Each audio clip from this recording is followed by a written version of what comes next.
Alright, welcome back everyone. It is LaughNgamez here, and I am back. It is time for another Starcraft 2 1 vs 1 AlphaStar commentary. The day that we get like an AlphaStar 2v2 or something, I fall out of my chair, but for now, it's the 1v1s, the good old bread and butter of Starcraft 2. We have got AlphaStar today. Playing Terran, going to be taking on a Masters Protoss player. The map is New Repugnancy, and is it just me or is this probe a little bit early here? Oh, this Protoss player, up to no good. Gonna start making trouble in AlphaStar's neighborhood. So, looks like we're going to be seeing a couple proxy gates. This is like as cheesy as it gets. I know we had a player do this against AlphaStar playing Zerg one time, but never have I seen it done when AlphaStar was playing Protoss, or when AlphaStar was playing Terran, I mean. And this is just nuts, the cheese that AlphaStar is going to be facing this game. 3 gateways, I imagine number 4 is going to be going up. You got to build 4 gates. Gateways come in 4s. Now, let's take a look here. Yeah, 4 gateways on the way. The probe's going to show up and be like, everything is completely normal. I am just a normal Protoss player, not doing anything dirty or cheesy at all, when in reality, he's about to be running 4 Zealots into AlphaStar's base. AlphaStar going for a Reaper. Looks like it's going to be planning a CC. Interestingly enough, we see a pylon go up for the Protoss player, I guess to prevent the wall off from AlphaStar. I mean, the pylon will also provide actual needed supply for the Protoss player. He's going to need that to finish up. But the CC goes up nonetheless for AlphaStar. The Reaper's on the way, but then so are the 3 Zealots. Ladies and gentlemen, seeing as how we are at 4 gateways in this game, let's try and hit 4 likes on this video. I couldn't think of anything more fitting. Reaper is starting to work away on this pylon, but it's not going to have long to do that. These Zealots, oh, they're coming. The Zealots are starting to march towards this pylon, and the Terran player has no idea. If this Reaper gets caught, AlphaStar will be in big trouble. Sometimes it's really good with this micro, other times it's not so good. So we will see the Zealots running through this gap. So far, a good grenade goes down from AlphaStar. The Zealots are running into the base. The CC at the natural is still building for the Terrans, so this is very important. The Zealots are also just getting surrounded by these SCVs, actually getting a ton of damage done to the Zealots. This is going really good for AlphaStar. AlphaStar plans on starting up a bunker soon. It's making a Hellion, it's making Marines. This is actually just straight up looking like a hold here for AlphaStar. One more Zealot makes it in, kills another SCV, but momentarily there's going to be a couple Marines out, there's going to be a Hellion out. And yeah, I mean, AlphaStar has just shown that it's been microing this well enough. The Reaper pulls back, avoiding the Zealot. It's really showing some high-level play here, pulling back this Reaper non-stop, not losing it. This is not an easy thing to do in a chaotic situation like this. Now, 3 of the Zealots actually counter AlphaStar, or cancel AlphaStar's command center. The Protoss player behind this is like, fine, I'll start getting some gas and a cyber core, as if this is a normal situation. It is not. However, the Zealots, I mean, they're up against Hellions and Reapers, which can kite them essentially indefinitely. And if these Zealots go down, I think that would probably just be GG. They're going to try and connect to the Terran army, but AlphaStar's just showing good enough micro. It's pulling back the Marines, it's pulling back the Hellions, and the Zealots are nothing but glorified buffers here. The Protoss player didn't get double gas out, so he doesn't have enough gas to make any Stalkers. If he did, I'd say maybe he can make a few Stalkers and keep pushing, or at least recall them home to defend. But seeing as how he doesn't, I think he's just donezo. Like, you gotta have at least enough gas to make like 3 Stalkers right now, and right now he's making 1 Stalker. The Terran army's just gonna be crossing the map. There is at least energy for a recall, so I mean, the Protoss player can recall right now, but he doesn't really have anything to recall. I guess he can finish up these Zealots and Stalkers and then recall them back to his main base, because the Terran is now in his main base. Probes are going to start getting barbecued, and this is probably just going to be the end here. There's the recall. It's too late. It looks like AlphaStar is just going to defend another cheese. I mean, we got to give it to the Protoss player for creativity, going for the classic proxy 4-gate. But yeah, in the end, AlphaStar just showing high-level defense here. All right, here we are into the next game. Once again, we have got the races swapped situation. AlphaStar is now the Protoss, whereas the human is the Terran. And this time, we have got a Diamond Terran taking on AlphaStar. This is how you know it's going to be good. And oh my gosh, here we go. It's already going to be another proxy. AlphaStar is getting proxied once more. I'll admit, it's been a while since we've seen this many proxies, 2 in a row. So good for humanity, showing that that we're total jerks, I guess. AI probably thinks pretty lowly of us for all the cheese we do, but anyway, AlphaStar moving across the map with his probe, just dawdling over, saying, "Hey, what's up?" There's actually no proxy barracks. I honestly just assumed that this would be a proxy with an SCV scout that early. Maybe the Terran was thinking about it. And then the probe ran right into his SCV, so he decided not to. Either way, the SCV just running around doing its thing. SCV kills that probe. Probe actually died. However, the SCV hasn't gone back to mining. There we go. And looks like we'll have an eBay block. Personally, I love eBay blocks in TVP. It really throws your opponent off. It comes down to that philosophy of, will it cost my opponent more actions to deal with this than it will cost me to go for a play like this? Like, yes, this delays the Terran a little bit, but who knows how AlphaStar is going to react to this. If this was a human Protoss, they'd be like, oh my god, I can't expand. What am I supposed to do? This is horrible. This is the worst. And I mean, it'll just delay the Protoss player quite a bit, whereas the Terran will just have a slightly later CC and can just continue along a normal build. However, we are actually seeing double gas before the extra CC for the Diamond player, so that's interesting. No Reaper for the Diamond player either. AlphaStar has double CC on the way.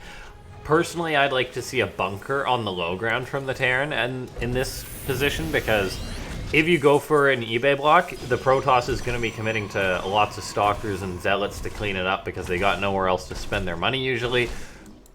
They can always take the extra base, but usually you got to err on the side of caution that your opponent will have a few muscly units that you have to deal with.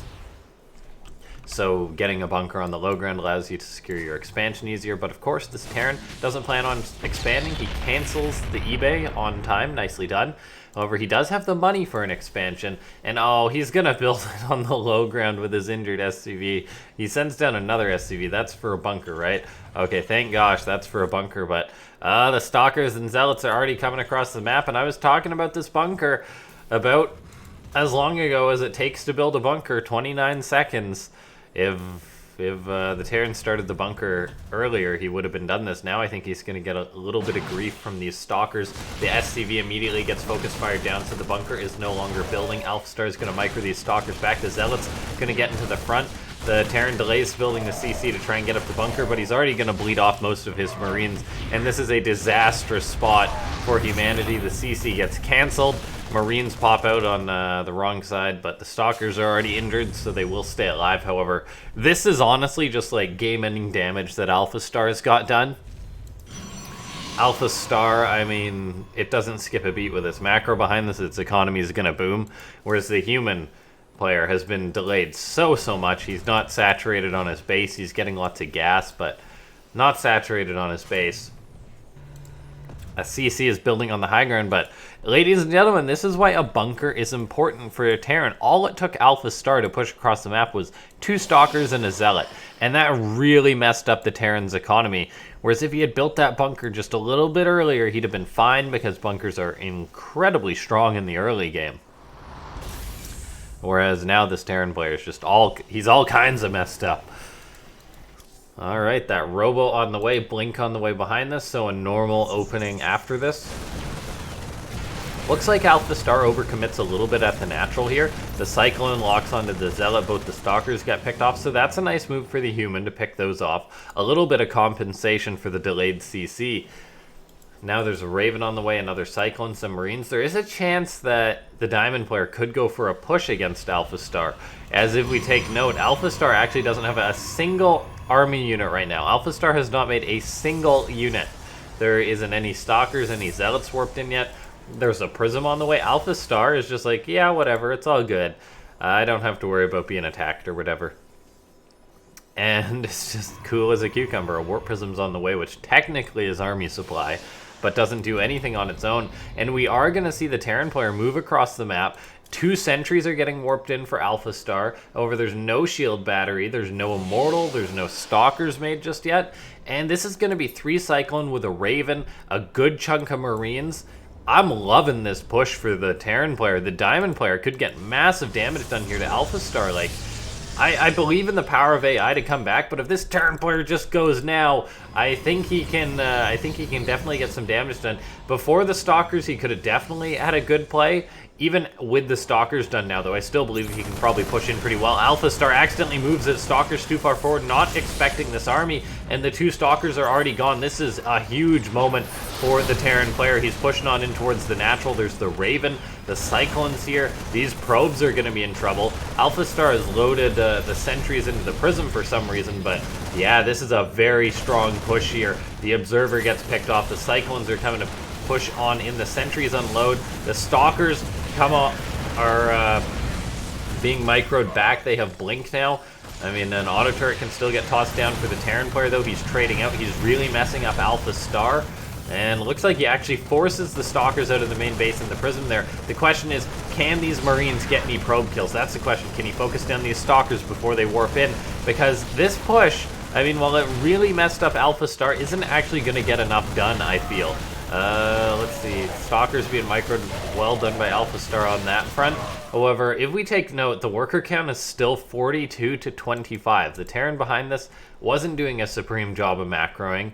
And AlphaStar, while it really got messed up, is actually going to come out of this fine. I feel the Terran player could have microed that a little bit better. He kind of just wore thin, chasing the units there. The interference matrix on the Prism was an interesting choice. So I honestly feel pretty fine for AlphaStar in this spot right now.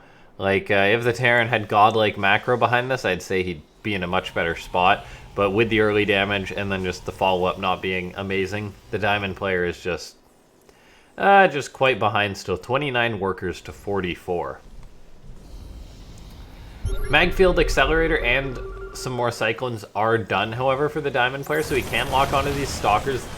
Cyclones will chew through them rather quickly. 1 Stalker goes down. You gotta be careful if you are the Terran player not to have these Cyclones picked off. Cyclones are actually pretty brittle units these days.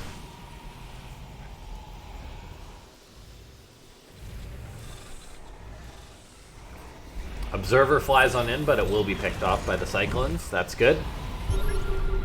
Good for humanity. AlphaStar has the Prism, though, that can potentially get damage done in the main base. AlphaStar's making a Disruptor, getting up a 3rd base. The Cyclones and Stalkers are skirmishing as this is going on. An anti-armor missile hits the Stalkers. An auto turret gets thrown down to help repel these. It's actually going to be a close fight. However, I think AlphaStar really comes out on top of that. That was like, what, 4 dead Cyclones? For the majority of the Terran, and the majority of the Terran army gone. Now the Stalkers can potentially keep poking. It's a good trade for AlphaStar. The Cyclone army takes a long time to build up. The Diamond player just showing us once again why macro is really important. He's floating 1,000 resources right now. He could easily have a 3rd CC, some more production up. AlphaStar blinks on top of this. Now this was a risky one. Blinking on top of the bunker, on top of the Cyclones, an auto turret gets tossed down. That's going to end up repelling this. Disruptor hits the bunker. That bunker can be repaired. The Cyclones, if they can get a lock onto the Disruptor, will kill it quite nicely. The lock-on does go onto the Stalker, though. The Disruptor could get picked off by these Marines, but no, that won't be the case. More Cyclones are on the way for the Terran player. More Cyclones are actually out for the Terran player. This is a nasty skirmish going on the door of the Diamond player. However, if we take a look behind this, it is a 3rd base done for AlphaStar. More Disruptors on the way. Gravitic Drive also on the way. And AlphaStar is still just kind of pushing and poking his opponent. while the Terran player finally starts a third CC, gets up some more production, but once again, that could have been earlier. Disruptor Nova goes out, kills off a good chunk of the Marines. The Cyclones want to lock onto that Disruptor to kill it off. It looks like they will be able to get it, which is quite good. Cyclones hit some of the Stalkers. Once again, an anti-armor missile goes down, but I feel like auto turrets are better in these low number situations. Anti-armor missiles really get their value when it comes to like high numbers of trades, whereas I think an auto turret suits you better as it's cheaper, and it has a lot more muscle to pushing away the army.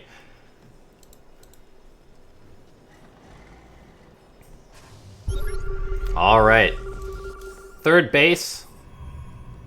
Still just being saturated for AlphaStar. The Terran player scans that, says, okay, that's the kind of situation I'm in. And he's still just making Cyclones. As mech, you want to have a gradual army buildup. Good interference matrix on that.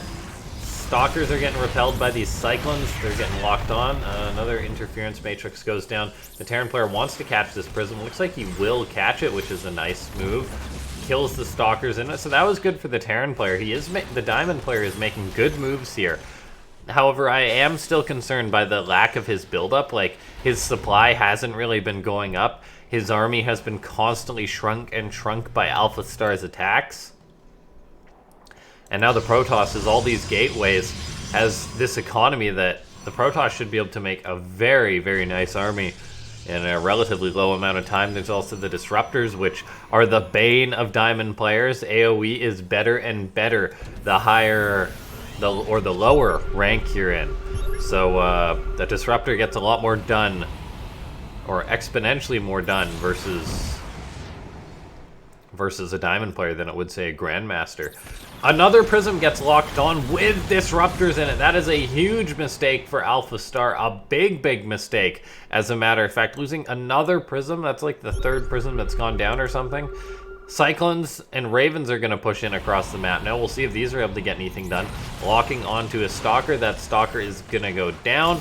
The Stalkers for AlphaStar are out on the map, but not in position to deal with this. These Cyclones do have to be careful, though. They're going to lock onto the Nexus and hopefully get this kill.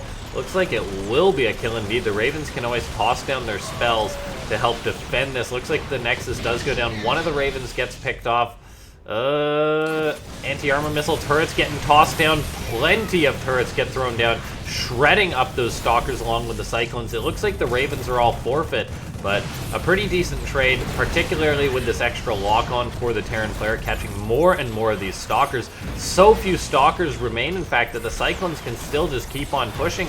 And this Diamond player is really showing us a good game here. Cyclones lock onto yet another Prism. AlphaStar, this iteration does not give a hoot about its Warp Prisms.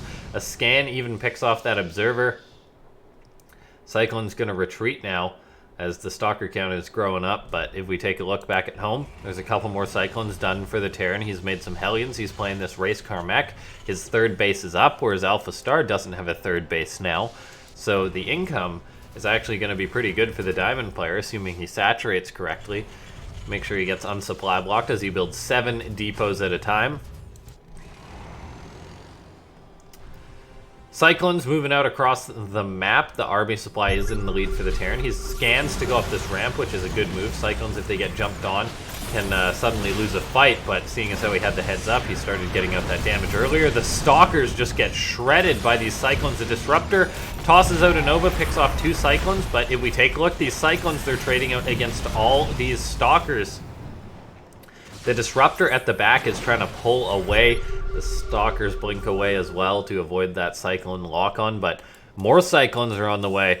Vehicle plating is on the way.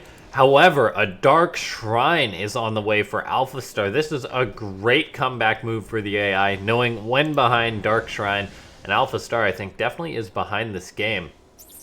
Cyclone's going to lock onto this Nexus with their absurd damage output, are just going to melt it down pretty darn quickly. That Nexus is killed, not cancelled notably. However, this means the Cyclones don't have a lock-on to deal with the Stalkers. Now they do. So at least a couple of the Stalkers will go down as payment for the 2 dead Cyclones. Stalker for Cyclone, not a bad trade for the Terran, who's on a better economy. And if we take a look here right now, the DTs are warping in for AlphaStar, so this crazy game is gonna continue on. And if we take a look, I mean, there's a Raven out for the Terran player, so that should be all he needs to deal with these DTs. He has got a turret at his third base, I noticed, but oh, the DTs, they run right into the Cyclones. This is disastrous for AlphaStar. Cyclones actually kill DTs pretty darn slow, but when there's this many, it doesn't matter. The Disruptors in the Prism are being chased away, and that DT play was really the ace of AlphaStar's sleeve, but it didn't split up its DTs well enough. The Disruptors are looking for a big hit, but RACECARs are pretty darn quick. They are tough to catch. There's simply so many Cyclones here. The Stalkers aren't going to cut it. It's been a positive snowball here for the Terran, non-stop it would seem. Disruptors try to get off their Nova, but they're picked off. AlphaStar going to lose the majority of its army, and this Diamond player is actually going to beat AlphaStar, I think, with RACECAR Mech. I honestly just thought he was toast from the opening, but no, AlphaStar not really knowing how to play against RACECAR Mech, it would seem, which is kind of understandable. It's one of the more unconventional TVP styles. And yeah, just the Diamond player, he constantly got good trades. Like, in a big fight, Cyclones are not effective, but when this player's just been skirmishing non-stop with AlphaStar's smaller Stalker numbers, he's taken better and better trades. If we pull up the resources lost, it's 8,000 lost for the Terran to 22,000 for AlphaStar. This AlphaStar is pretty much trading at like a 3 times margin of the Terran, which is just ridiculously inefficient, no matter the matchup for StarCraft 2. So many Stalkers have been picked off, 79 Stalkers to 19 Cyclones. That shows how good the trades have been for this Terran player. A DT tries, but gets picked off thanks to the Raven. All the Nexuses, literally all of AlphaStar's Nexuses are gone. It has enough money to rebuild one, but it doesn't have a hope in heck in this game. And GG, AlphaStar gets taken out by another Diamond Hero. And this time, the Diamond Hero won in a macro game. Boy, that was something. Ladies and gentlemen, leave a like on this video for this Diamond Hero. Press that subscribe button if you haven't already. Join the Discord to hang out and talk. And then thanks to those of you that do support the channel via the membership program. It is a great way to support the channel if you feel so inclined. There's various perks and things. And also, just like a slight update for you guys, I have the clan on the StarCraft 2 North American server, the Laughin' Gang. And I believe it was Copenhagen Das, one of the frequent community members who suggested that clan name, and it was free. So that'll be coming down the line at some point if you guys want to hop in that clan. But thanks so much to everyone for watching. I'll see you next time. This has been LaughNgamez.